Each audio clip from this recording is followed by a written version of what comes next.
사람들이 살면서 어려운 일들을 당하게 되어집니다. 어려운 일들을 당할 때 사람들은 그것을 고난이다, 고생이다, 어려움이다, 문제다, 이렇게 그런 상황들을 이야기하게 됩니다. 그러나 하나님의 사람들은 그러한 일들을 만날 때에 그 일들을 단지 고생이다, 고난이다, 어려움이다, 문제라고만 얘기하지 않고 다르게 얘기할 수 있는 힘을 갖게 되어집니다. 하나님을 사랑하고 하나님의 사랑을 믿는 사람들은 그러한 상황들을 훈련이다 라고 얘기할 수 있고요, 연단이다 이렇게 얘기할 수 있고요, 또한 징계라고 얘기할 수 있다라는 것입니다. 세상의 사람들이 당하는 어려움들은 빨리 지나가야만 하는 것이겠죠. 그냥 참고 견디는 게 상책인 그런 상황이겠죠. 그러나 하나님의 사랑을 받고 하나님을 사랑하는 사람들은 그러한 삶의 자리에서 그것이 훈련이고 연단이기 때문에 그냥 빨리 지나가기만을 바라는 그런 시간들이 아니라 그 시간 안에 하나님께서 주시고자 하시는 것들을 찾아내고 얻어내고 쌓아갈 수 있는 힘을 갖게 되어진다는 것을 의미한다라는 것입니다. 하나님을 사랑한다는 것은 그러한 특권이 있다라는 것이죠. 믿으시면 아멘.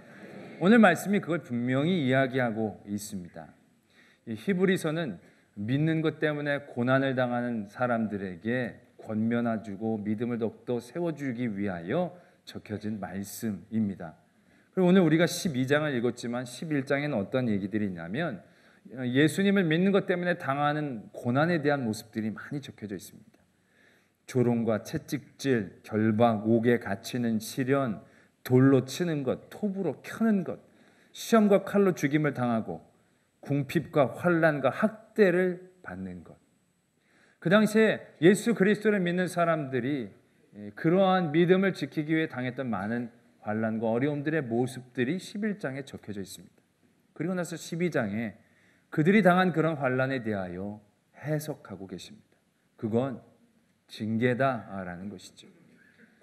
하나님께서 그 일들을 통하여 하나님의 귀한 의와 평강의 열매를 맺게 하기 위하여 주시는 과정인 것이고, 또한 그냥 고생시키려고 하는 것이 아니라 10절에 오직 하나님은 우리의 유익을 위하여 그의 거룩하심에 참여케 해주셨다, 이러한 말씀으로 그러한 일들을 적고 있고요. 또 한 가지는 잠언서의 말씀을 인용하면서 그러한 징계가 너희들에게 왜 있게 되어지느냐 하면 친아들이기 때문에 그러한 징계가 있다라는 얘기를 하고 계십니다. 너희들이 사생자나 너희들이 주소온 아이들이라면 그러한 징계를 너희들에게 하지 않는다. 친아들이기 때문에 그러한 일들이 징계로 되어진다라는 것이죠. 우리가 또한 이 말씀 가운데 깨닫게 되어진 것 하나가 바로 무엇이냐면, 우린 징계 그러면 어떤 벌을 받는 모습이죠. 꼭 잘못을 해서 그 잘못에 대한 어떤 대가를 통하여 교정되어지는 그런 단계만을 우리가 이해를 하게 되어지는 것이죠. 그러나 솔직히 이 히브리서에 적혀져 있는 그들에게 지금 권면해주고 힘을 주시기 위하여 너희가 너희를 징계한 건 친아들이라고 일컬음을 받는 그 사람들은요, 그렇게 많은 잘못을 저지른 것이 아니거든요. 그들이 그러한 징계라는 삶의 자리 가운데 있게 되어진 이유는 죄를 지어서가 아니라 예수님을 믿는 것 때문에 그런 상황을 당하고 있는 것이거든요. 그래서 우리가 다시 한번 이해할 수 있는 것은, 사람들은 어떤 나쁜 상황을 겪게 되어지면 이게 어디로부터 오는가를 알기를 원합니다. 내가 잘못해서 이런 일들을 당한 것이냐, 훈련이냐, 여러 가지 어디로부터 왔느냐가 중요한 그러한 생각의 무게감이 쏠려 있는 부분이 되어진다는 것이죠. 그러나 하나님은 오늘 이들에게 징계라고 얘기하시지만 이들은 솔직히 징계받을 일들을 한 것 같아 보이지는 않습니다. 그럼에도 불구하고 하나님이 이들에게 이것이 징계라고 얘기하시는 것은요, 이것이 어디로부터 왔는가가 중요한 게 아니라 이제 그들이 그 자리에서부터 어디로 가는가가 중요하다라는 것을 하나님께서 말씀하고 싶으셨다라는 것을 알 수 있다는 것이죠. 솔직히 우리가 많은 어려움, 환난, 고난, 징계라고 얘기할 수 있는 그런 삶의 자리를 닥칠 때마다 우리는 늘 고민하죠. 왜 내가 어쩌다가 이렇게 됐는지, 무슨 죄가 있는지. 물론 죄 때문에 그런 일을 당할 수도 있죠. 그러나 죄가 없어도 그런 일들을 당하게 될 때 우리는 혼란스럽습니다. 그렇게 될 때는 어디로부터 왔는가가 중요한 게 아니다라는 것이죠. 그런 징계는 하나님께서 우리의 유익을 위하여 그의 거룩하심에 참여하게 하시는 것이고, 11절에 보면 무릇 징계가 당시에는 즐거워 보이지 않고 슬퍼 보이나 후에 그로 말미암아 연단받은 자들은 의와 평강의 열매를 맺느니라. 할렐루야. 결국 하나님은 하나님의 성도들에게 징계라고 얘기하는 삶의 자리를 주실 때에 이유, 원인, 이게 중요한 게 아니라 앞으로에 나가는 방향성 가운데에 하나님은 더 큰 무게를 두고 계시고 우리의 마음의 중심도 거기에 두면서 이해해야 한다라는 것을 깨달아야 한다라는 것입니다. 할렐루야. 때문에 여러분들의 삶의 자리가 지금 너무 힘들고 어렵습니까? 고난이다, 환난이다라고 얘기할 수 있는 삶의 자리에 있습니까? 그래서 빨리 지나가고 싶으십니까? 잊어버리고 싶습니까? 그러면 안 됩니다. 그럼 그냥 생고생일 뿐입니다. 그것이 하나님의 어떠한 길을 향하여 나아가게 하는지, 하나님이 그 삶의 자리에서 하나님이 뭘 또 얻기를 원하시는지를 우리가 당당하게 바라볼 수 있어야 그 자리가 훈련이요 연단이 되어지며 더 큰 의와 평강의 열매를 맺게 되어지는 복된 성도로 나아가는 하나님의 사랑받는 자녀가 되어진다는 사실들을 믿으시기를 바랍니다. 오늘 말씀은 그래서 그러한 삶의 징계라고 얘기할 수 있는 그러한 삶의 자리에 있는 그들에게 그 삶의 자리에서 우리가 온전히 그 징계를 잘 받아낼 수 있는 방법들에 대한 권면을 주고 계십니다. 첫 번째로 말씀은 이렇게 얘기하고 계시지요. 그러므로 피곤한 손과 연약한 무릎을 일으켜 세우고. 이 말씀은 운동선수가 운동을 하다가 막 지쳐가지고 막 할 때 힘내 할 때 쓰는 그러한 어투이다라는 것이죠. 힘내, 무릎을 세우고 손에 힘주고 힘내, 이제 이런 식으로 우리를 지금 격려하는 겁니다. 근데 솔직히 힘들고 어려울 때 누가 힘내기 싫은가요? 힘이 안 날 때가 많이 있지 않습니까? 일어서려고 해도 참 일어나서지가 않을 때가 많이 있지 않습니까? 이거는 단순히 나의 힘을 얘기하는 것이 아닙니다. 이것은 우리가 하나님으로 향하여 달려가는 믿음의 경주의 이야기를 하고 있다는 것이죠. 결국 우리의 무릎을 세우고 피곤한 손에 힘을 준다는 것은 내 힘을 발휘하는 것이 아니라 여호와 하나님을 붙잡을 수 있도록 나아가자라는 그러한 말씀입니다. 성경 가운데 이런 하나님 앞에 징계를 받는 모습들 여러 군데에 있는데요. 그 중에서도 다윗을 늘 생각하게 됩니다. 왜냐하면 이 다윗이 참 하나님을 사랑하는 사람이었거든요. 그래서 이 하나님을 사랑하고 하나님의 사랑을 받는 사람들에 대한 얘기들을 우리가 볼 때마다 다윗의 예가 참 많이 떠오르게 되어지는데요. 다윗이 이제 말년에 인구조사를 쭉 시킵니다. 그래서 그게 이제 인구조사를 다 마치고 난 다음에 이 다윗이 마음속에 깨닫기를 내가 하나님께 죄를 저질렀다. 자기 스스로가 이렇게 고백합니다. 하나님, 제가 죄를 저질렀으면 저를 용서해 주십시오. 그랬더니 하나님께서 그냥은 못 지나가셨나 봅니다. 선지자를 보내서 세 가지 조건을 주셨습니다. 세 가지 중에 하나를 택하라는 거죠. 첫 번째는 7년 동안 가뭄이 있는 겁니다. 두 번째는 3달 동안 이 다윗이 원수들에게 쫓겨다니는 겁니다. 네 번째는 3일 동안 전염병이 그 땅에 도는 것이었습니다. 세 개 중에 하나를 택하라는 것이죠. 여러분들은 세 개 중에 하나를 택하라고 하면 뭘 택하겠습니까? 짧고 굵은 걸 택하시겠죠. 3일짜리가 좋겠다 생각하실 겁니다. 그래서 솔직히 이제 다윗은 왕이었지 않습니까? 근데 왕이니까 이 자기가 쫓겨다니는 건 자기도 싫겠죠. 근데 솔직히 병이 도는 건 왕이라고 병이 피해가는 건 아니지 않습니까? 굉장히 자기도 그 병 때문에 고생할 수 있는 확률이 높습니다. 그러나 가뭄은 왕하고는 약간 거리가 멉니다. 가뭄은 있어도 왕은 별로 안 굶거든요. 그러니까 그가 그러한 기준에서 선택할 수 있었을 터인데 다윗도 여러분들의 생각처럼 짧고 굵은 걸 선택을 합니다. 근데 그게 짧고 굵어서 선택한 게 아니라요. 다윗이 이런 얘기를 합니다. 내가 사람의 손에 붙이지 않고 하나님의 손에 붙여지기를 원합니다. 왜냐? 하나님의 손은 긍휼이 많으신 손이기 때문에 그렇다라는 것이죠. 다윗은 지금 하나님 앞에 벌을 받습니다. 자기가 먼저 용서를 구했는데 지나가셔도 좋을 텐데 하나님이 굳이 벌을 주신다는 겁니다. 근데 하나님이 자기를 벌 주실 때에 다윗은 오히려 하나님의 편에 붙습니다. 하나님 벌 주시니까 하나님의 손에 맞는, 하나님의 손은 사람의 손보다 훨씬 크지 않겠습니까? 하나님 한 대 맞으면 사람들한테 몇 대 맞은 것보다 더 아프지 않겠습니까? 그러니까 우리는 사람의 손에 가는 게 더 좋겠지만 그래도 다윗은 하나님의 손을 붙잡습니다. 더 크고 더 아플지도 모르지만 그 긍휼하심이 더 많기 때문에. 다윗은 하나님 앞에 흡족한 모습으로 그의 징계를 맞아들이고 있다라는 것이죠.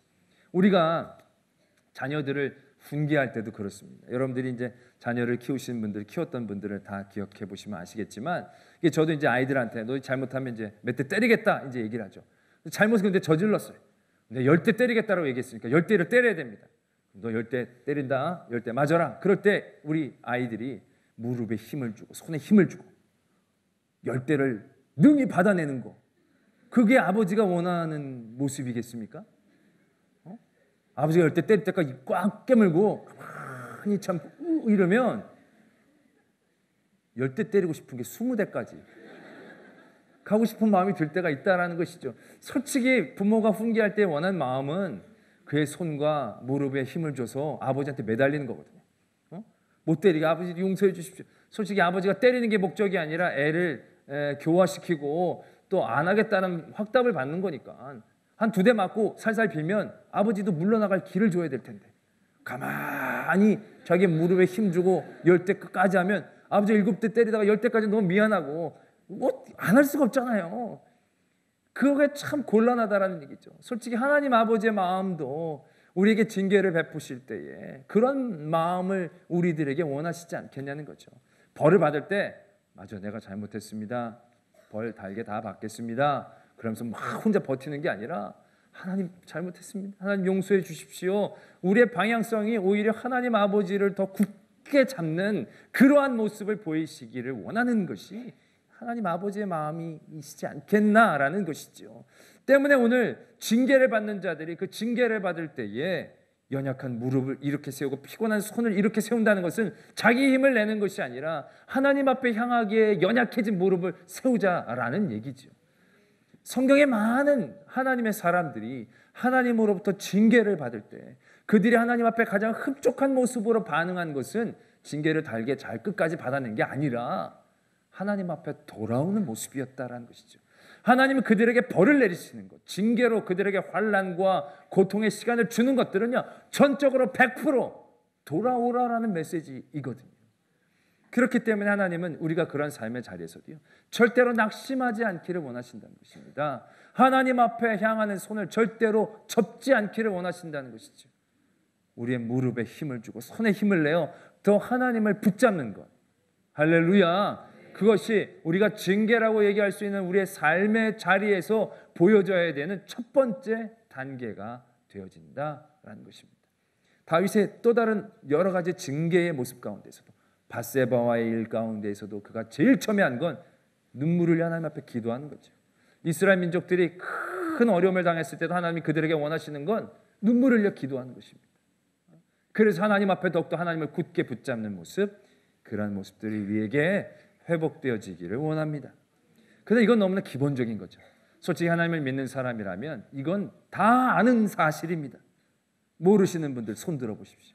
없다라는 거예요. 당연하죠. 우리는 어떤 삶의 자리에서도 우리가 첫 번째 디뎌야 될 단계는 결국 하나님 더 붙잡는 거죠.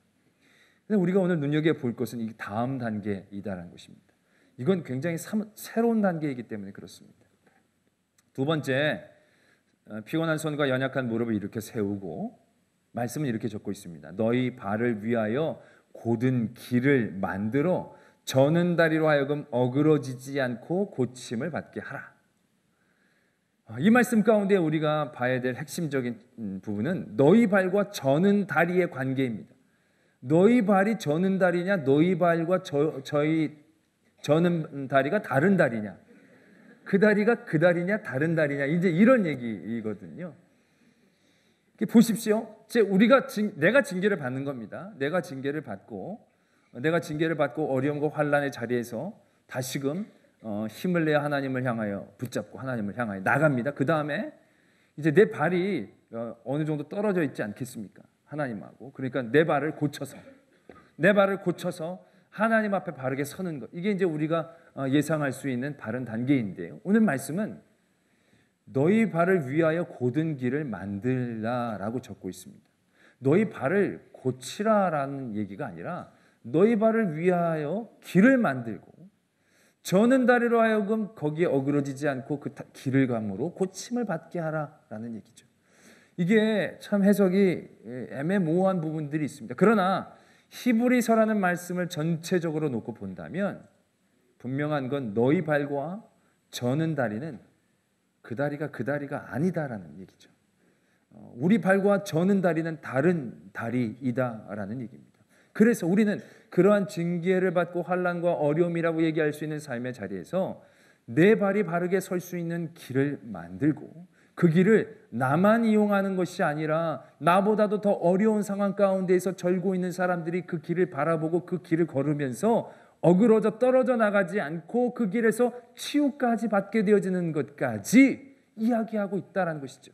그 뒤에 말씀을 보면 14절에 모든 사람과 더불어 화평함과 거룩함. 아까도 말씀을 드렸지만 이 히브리서의 배경이 여러 사람들이 예수 그리스도를 믿는 믿음 때문에 고난을 당하고 박해를 당하는 것이거든요. 그래서 그 믿음이 연약한 부분들은 떨어져 나간다는 것입니다.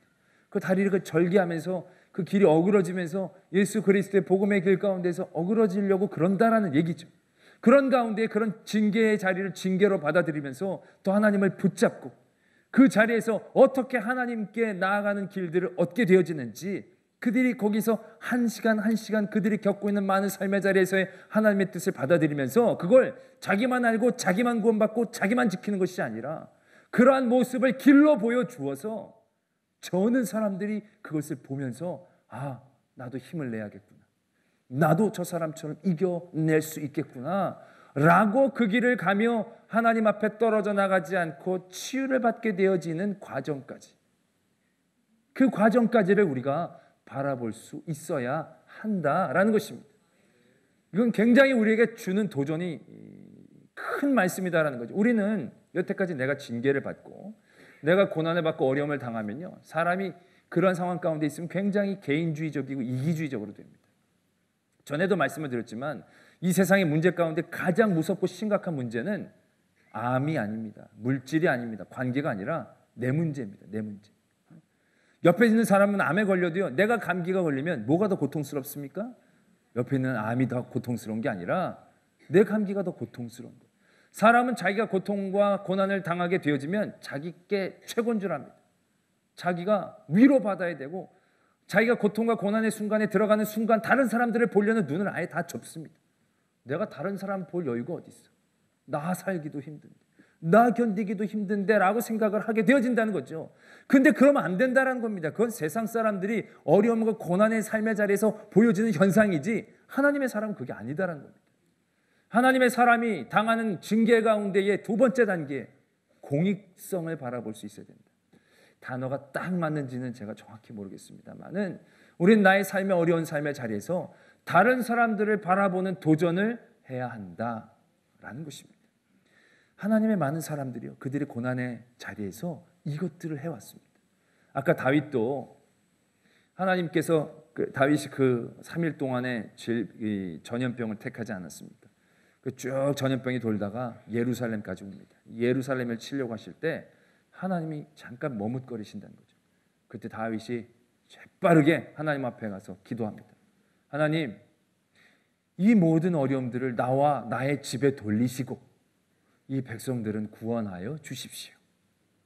이건 다윗과의 이 징계의 자리인데, 물론 다윗이 왕이기도 했겠지만 그 자리에서 그는 그 질병이 진짜 그 말을 통해서 어떻게 될지 알지도 못한 상황 가운데서 그는 다른 백성들을 바라보는 데까지 나갔다는 것이죠. 나와 나의 집에 이 병을 돌리시고 백성들은 용서하여 주십시오.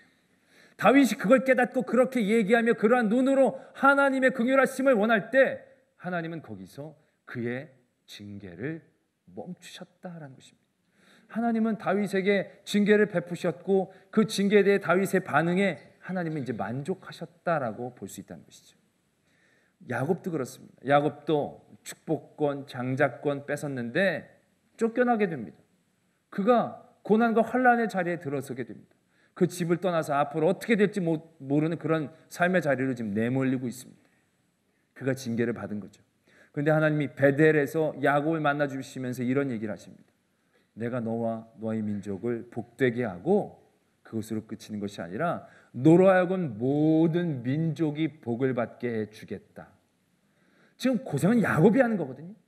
그냥 야곱이 하는 고색이 야곱의 집안만 잘 되는 것에서 끝나는 것이 아니라 야곱을 통하여 모든 민족이 잘 되게 해주시겠다라는 그런 하나님의 사랑의 확장을 보고 도전해 주신다라는 것이죠. 저는 이 말씀을 묵상하면서 좀 지엽적인 거지만 또 다른 한 가지의 깨달음을 갖게 되어집니다. 오늘 우리가 어린이날인데 요즘 보면 성경에서도 아이들을 징계하라고 얘기하지 않습니까? 잠언에서도 애들 때리라고, 사랑하는 자에게 매를 아끼면 안 되는 것처럼 얘기를 하죠. 그래서 어줍지 않게 믿는 믿음의 아빠들이 괜히 애들 때릴 때 그런 얘기들 많이 하잖아요. 근데 참 희한한 건 옛날은 어른들이 애들을 때리면 애들이 말 들었거든요. 교정이 됐거든요. 근데 요즘은 애들을 때리면 아버지는 징계로 얘기하지만 얘네들은 고난이에요. 환난이에요. 무조건 공격당하는 거예요. 그래서 때리면 애들이 더 이상하게 좀 잘 안 되는 것 같아요. 그래서 많은 교육학자들이 때리지 말라라고 요즘 많이 얘기하죠. 그러면서 또 성서 교육학자들은 때릴 때 분을 참고 때려야 된다는 거죠. 절대로 화내면서 때리면 안 된다는 거죠. 분을 삭히고 정말 아이들을 내 화를 푸는 게 아니라 철저히 가르쳐서 때린다라는 마음을 가지고 때리라고 얘기를 하죠. 근데 저도 그래서 그렇게 한번 해봤는데요. 그게 더 무서워요. 싹 웃으면서 아빠가 너 잘못했지? 아빠 화내는 거 아니, 차분하게 말은 굉장히 다정하게 얘기하면서 매를 맞을 때 애들은 더 심한 배신감을 느끼는 것 같은 분위기가 느껴진다는 거죠. 차라리 화내서 때리면 애들이 쫄겠는데 부드럽게 얘기하다가 갑자기 때리기 시작하면 소찬케 많이 당황하는 걸 본다는 거죠. 저는 그러면서 그런 생각을 해봅니다. 옛날 어른들은 그럼 그렇게 차분하게 때렸을까? 나는 안 그랬다고 생각해. 옛날 어른들도 화내면서 때렸을 거라고 생각해요. 옛날 어른들은 뭐 다 군자였나요? 아니었지. 옛날 어른들도 애 잘못하면 화가 나고 속상하니까 애들을 때렸을 텐데 그때는 먹히고 요즘은 왜 안 먹히느냐는 거죠. 이유가 뭘까? 저는 공익성이 떨어져서 그런 거 아닌가라는 생각을 해본다는 것이죠. 하나님이 우리에게 징계를 주시는 건 우리에게 유익을 주시고 의와 평강의 열매를 주시고, 근데 이게 보면요, 징계를 주시는 그 사람만 잘하게 해주려는 하나님의 뜻이 아니거든요. 그 사람을 통하여 하나님의 일들을 확장하고 그 사람을 통하여 하나님의 사랑의 도구가 되어지고 그 사람이 그걸 깨닫는 그런 과정을 하나님께서 느끼시게 하시기 위해 우리를 징계하실 때가 많거든요. 근데 우리가 요즘 우리의 자녀를 징계할 때는요, 그러한 공익성과 공공성이 떨어진다는 거죠. 옛날 어른들은 그래도 혼내시면서 가족을 생각하겠습니다. 가문을, 사회를 생각하겠다는 것이죠. 다른 사람 피해 입히지 말고 뭔가 사회에서 바른 모습 가운데 훈계를 하시고자 했다는 것이죠. 근데 요즘은 우리의 부모들은 그런 공익성과 공공성이 결여되어 있다는 것이죠. 너 잘되라고 때린다는 것에 끝난다는 것입니다. 너 공부 잘해서, 너 성공해서, 너 남주냐, 어디 가서 맞고 들어오면 그거 가지고 또 뭐라 그런다. 어디 가서 맞고만 들어온다고, 패고 들어오지, 뭐 이런 식으로 너만 잘 되는 걸 교육한다는 겁니다. 그게 아니라 다른 애들을 섬겨라, 다른 애들을 도와줘라, 다른 애들과 함께해라, 다른 애들에게 피해를 끼치지 말아라, 너 공부 열심히 해서 나라와 민족을 위해 위대한 일들을 도전을 해라. 그런 모습이 없다는 것이죠. 자기만을 위한 징계가 되어질 때 그건 아이들이 받아들일 땐 그냥 고통이고 고난이다라는 것입니다. 하나님의 징계의 모습을 우리가 회복해야 되지 않겠는가라는 것이지요. 오늘이 이제 어린이날입니다. 어린이날은 어린이들 잘해주라고 생긴 날이 아닙니다. 여러분, 어린이날의 시작이 일제시대 때부터 시작한 겁니다. 근데 그때 어린이날을 처음 제정했던 그런 분들이 왜 어린이날을 정했냐면 이 어린이들에게 민족의식을 주기 위해 어린이날을 줬다는 것입니다. 나라를 빼앗긴 이 어린 아이들에게 이 나라가, 이 민족이 있다라는 것을 얘기하고 이 민족에 대한 책임감을 주기 위하여 그 어린이날을 제정했다라는 것이죠. 그래서 일제가 그 어린이날을 폐지시켰습니다. 일제시대 동안 어린이날을 지키지 못하게 했습니다. 아니, 일제가 아무리 악독하더라도 애들 잘해주는 날 못하게 했겠습니까? 단순히 애들 잘하게 하는 날이 아니었기 때문에 그랬다는 거죠. 그 어린이날을 통하여 어린 아이들에게 나라와 민족을 생각하게 했기 때문에 그걸 금지시킨 겁니다. 지금 어린이날이, 저는 중학교 1학년 때부터 어린이날 폐지론자가 되었습니다. 이게 왜 필요하냐는 거예요. 지금 이게 날마다 이런 어린이날인 나라가 없는데 요즘은 뭐 애들이 다 위주로 채널권까지도 애들한테 다 뺏겨가지고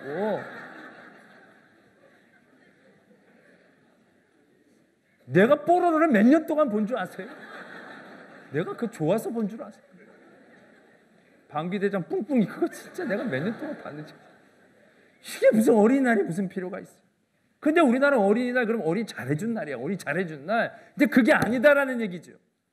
진정 이 땅 가운데 어린이날이 필요하고 어린이날처럼 하려면요, 이 어린이날 아이들에게 공공성을 알려줘야 돼요. 공익성을 알려줘야 돼요. 모두에 대한 책임감과 눈을 보여줘야 된다는 것이죠. 그렇게 가르치고 그렇게 위하는 게 진짜 위하는 거예요. 하나님이 우리를 위하시는 것처럼. 어린이날은 어린이 대공원 가는 날이 아니다라는 얘기입니다. 어린이날 어린이 대공원 가봐야 뭐합니까? 들어갈 땐 다 웃으면서 나오지만 나올 땐 다 울면서 나오잖아요. 이놈의 자식 다 시오나 봐나 그러면서 막 애들이 이거 사달라 저거 사달라 그러면 뭐 실갱이 하다가 애들이 다 그러니까 부모님들이 막 싸우다가 결국 안 되니까 이제 다 울면서 나가고 다 무슨 그 어린이날 아니에요. 어린이날 어린이 집체훈련 시켜야 됩니다. 군사훈련 시켜야 됩니다. 민족교육 시켜야 됩니다. 이거. 남들을 위하여 근로 시켜야 됩니다. 할렐루야. 우리가 그런 마음들이 지금 너무 없다라는 생각들을 이 말씀을 묵상하면서 잠깐 이 어린이날에 해보게 되었다라는 것이죠. 우리가 어려움의 자리, 하나님은 절대로 그 하나님의 사랑하는 자녀를 그냥 두시지 않습니다. 그냥 두시지 않는다는 게 그냥 어려움을 당하는 그 자리로 그냥 두시지 않는다는 뜻과 함께 그들이 하나님을 위하여 더욱더 큰 쓰임을 받기를 원하신다는 것이죠. 세상 사람들은 힘들고 어렵고 고난의 자리는 아무것도 할 수 없는 자리라고 생각할 것입니다. 그러나 하나님을 사랑하는 자, 하나님의 사랑을 받는 자는 그 삶의 자리에서도 분명한 하나님의 일들을 바라볼 수 있다는 것입니다. 그리고 그 일들을 도전해 나갈 때 진정 그 징계의 자리가 훈련과 연관이 되어져서 놀라운 하나님의 쓰임을 받는 성도가 되어지는 그러한 자리로 되어진다는 것이죠. 그러한 깨달음과 도전들이 우리들에게 있기를 바랍니다. 또 한 가지 아까 말씀을 드렸던 것처럼 우리들의 자녀에게도 하나님과 같은 징계를 하기를 원합니다. 그냥 걔네들만 바꿔서 잘 살게 하는 게 아니라 정말로 그들의 삶의 어려운 자리에서 더 어려운 이들을 바라볼 수 있는 그런 마음과 눈을 뜰 수 있게 하는 그러한 훈계와 징계가 되어질 때에 하나님이 우리 자녀를 통해서도 하나님이 놀라운 일들을 이루어 주실 줄로 믿습니다.